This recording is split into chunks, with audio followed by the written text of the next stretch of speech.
Well, just getting finished up at the burn. Most of you know I'm a tea drinker sometimes. I think it's an East Coast thing. Anyway, I got a big thermos of tea here. So we finished up at the burn, pretty much.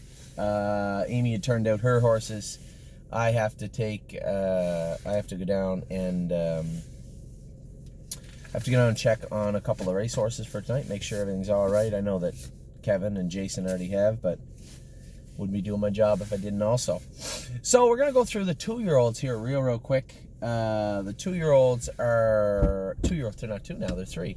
The 3-year-olds, real quick, just to give you an update on where they're at, where we'd like to see them, and how long it'll be before they're ready to go. AL Sun hasn't even started training yet. She'll be probably ready mid-February, I think. AL Sun. Anteros trained in 2.8 the other day, if you guys watch my other videos. I know I send out a lot of videos, but I think it's a little more personable. I like it, and it allows me to bring people information on their horses without reading it in an email or a text. Sometimes, you guys know, if you send a lot of emails or text a lot, sometimes the actual message can be lost in the message, right? So this is why I opt to send messages. Plus, we obviously have a lot of people to talk to, and I want to make sure that everybody feels informed. So that is why I do the videos about the qualifiers. I do the videos if we took a bunch over to train like we did the other day. Anteros trained well, but he still is a little ways away. I was happy with what I saw. Let's hope he builds on that. Arctic Force is in Florida with Doug Brown. Doug has called me 2 or 3 times to tell me how much he likes these 2 horses, especially Arctic Force. He really thinks he'll be a nice 3-year-old, but we'll see. Obviously, it's way too early to tell. Beach Boutique, Cherry has been training in 220. I would suspect she'll be ready. Again, a lot of these horses will be ready February 1st, so I'm going to use that timeline a lot today. February 1st. If they're ready a little bit earlier, then so be it. If not, that's fine too.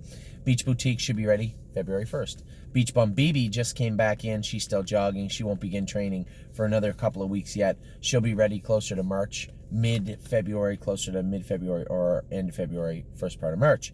Bottle of Red, February 1st date on her also. Kevin gave me 4 horses, so I'll give you those as we go through them. Bottle of Red, February 1st. As I said, Brush Cut, he's not going to be February 1st. He's qualifying tomorrow afternoon at Mohawk. Brush Cut will make his 2020 debut. Cabernet, she's going to race one more time. Now, I want to talk about this filly. I had a good conversation with one of our partners on the filly the other day, and Marco had stated that, what's our plan here? Because it appears Cabernet is not a sire stakes horse in Pennsylvania. You're right, she probably isn't. So what's that make her? What do we do with Cabernet? And my thoughts are simple. We race her. Right now, she's going on her 10th start. I think that's enough, right? She still is just a baby. She's had a pretty rough year. As we know, she spent some time at the college, missed a lot of time and came back. So the fact that she's racing, doing as well as she has, is good. I believe she is 6 out of 9 in the top 3. She's taken a lifetime mark. She's paced 58. But she is a baby, and she needs to fill out a little bit. She needs some time off. So I think what we'll do is race her one more time. And truthfully speaking, if Harry doesn't have her entered, if she doesn't get in, or Harry wants to miss a week, we might just give her 5 weeks. Bring her back, train her up, and race her a little bit. And Oliver, stop. And the reason being, at that point, we have to answer a number of questions. Are we going to continue to keep and race Cabernet throughout her 3-year-old season?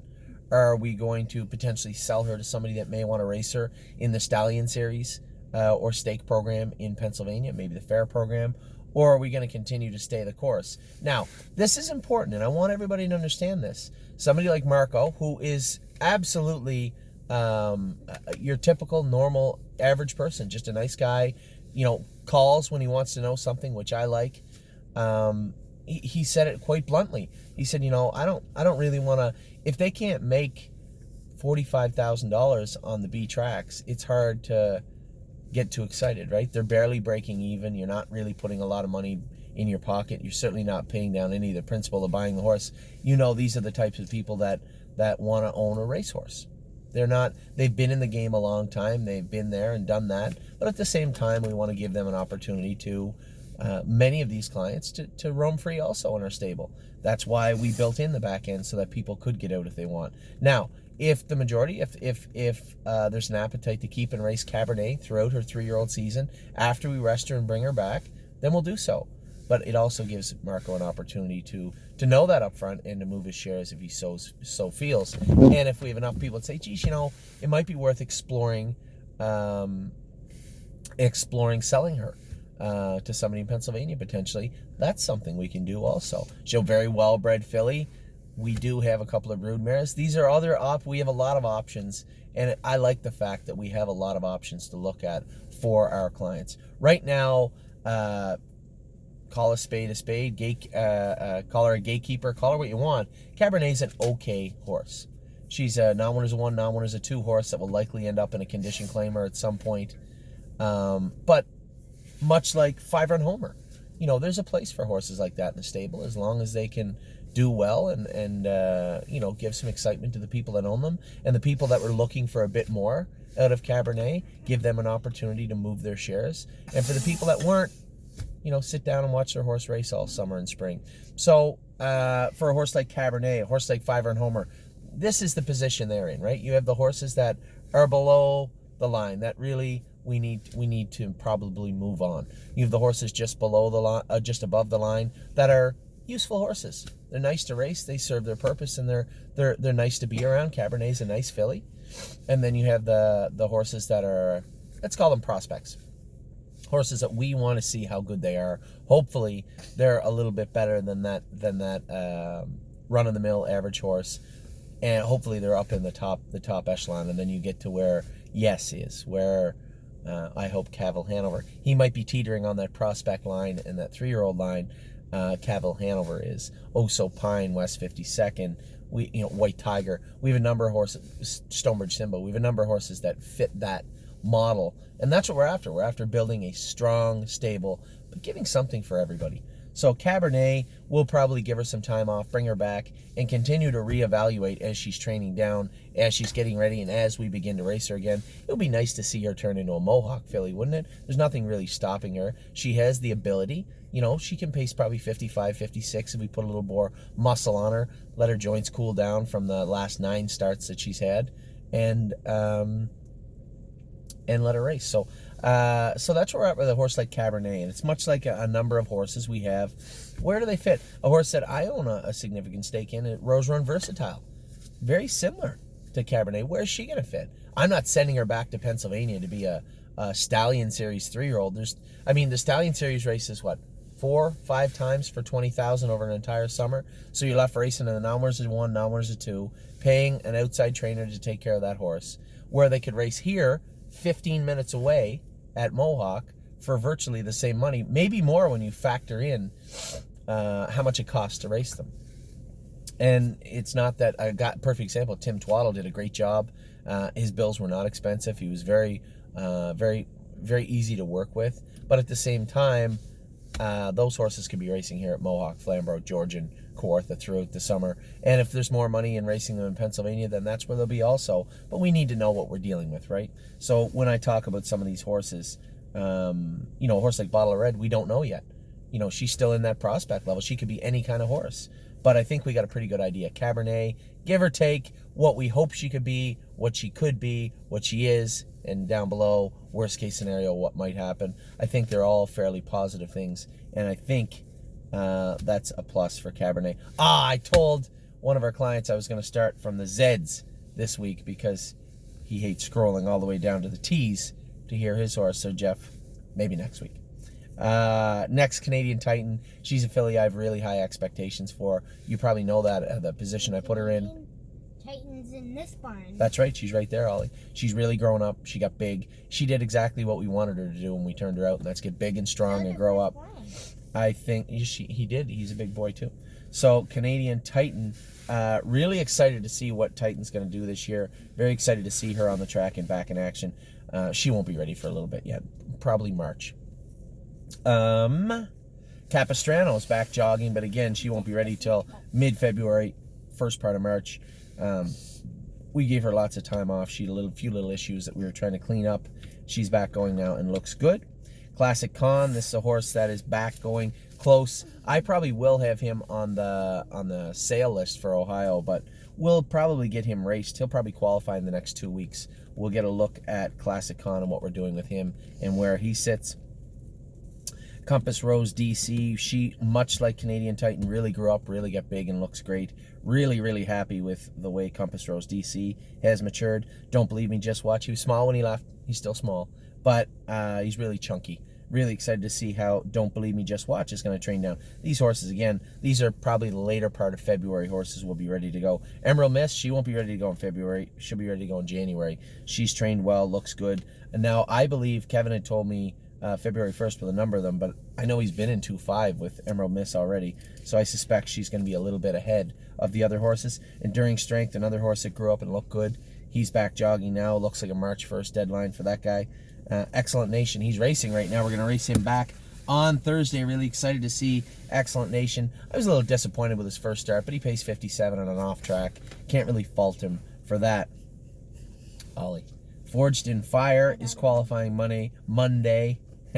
Qualifying Monday, and I trained him a little bit at Mohawk the other day. I was really impressed with him. This horse has come a long way, further than most, right? He had an injury that really could have been a career-ending injury and turned it into something that really doesn't appear to bother him at all. And Forged in Fire is a horse that hopefully will qualify tomorrow. Still has to get his feet underneath him, but lots of speed and lots to offer. Really impressed with Forged in Fire. Frontier Cruise is training back, jogging back now. I would suspect March 1st for this guy, end of February at the earliest. Giddy Up Max is in the same boat. Harry said he has not begun training him yet. Can't blame him. He's only been in a little while. March sometime for him. Globe Trotting, our big girl's back. She's just begun jogging just recently. So March 1st or later for Globe Trotting. Harness AM is jogging, has not trained yet. We're looking mid-February for her. Hometown Boys, February 1st. Kevin has thought he'll be ready to go. I'll play it alone. I trained him fast the other day, 2-4 in a jog cart in the mud at Mohawk. He was tired, but at the same time, the track was taxing. I think we'll probably school him. I'd like to go a mile 2-1. 2 minutes, 2-1 with him. Get him back on the bit, not too much on the bit. As you can remember, I'll Play It Alone could be a little bit of a terror on the track, but he was very polite the other day in his training mile. Very sound, looked good. Very happy with what I saw from him. Inland Beach is training. I suspect Mary will have her ready to go. He's in that one too. That's right. He'll be ready to go first part of February, I would think. Maybe February 15th, let's say, just to be safe. Jailhouse Master will be making his way back in the next week or so. Jailhouse Master is in Ohio. He's got to come back and see us in the next week or two from Ohio.